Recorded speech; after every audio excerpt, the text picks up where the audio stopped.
This is the Lone Crater YouTube. We hope this video helps. You begin by turning the headset fully off so charging commences cleanly. Once done, identify the USB-C port on the left ear cup and the wireless transmitter that came with the set. Plug the transmitter into a stable USB power source or PC USB port. Make sure the transmitter's indicator shows power. You do this now because steady power ensures the headset's battery management starts correctly and avoids false charging states caused by intermittent connections. Next, connect the USB-C cable to the headset. You should feel a firm click when the connector seats properly.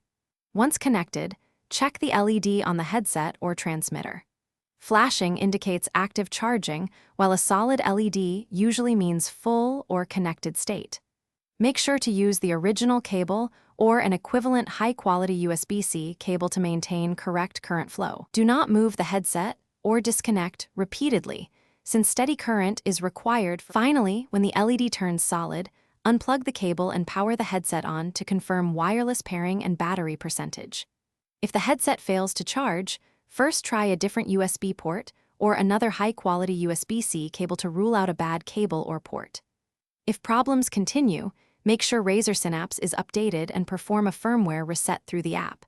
This resolves many charging and pairing glitches. If none of that works, contact support for battery service.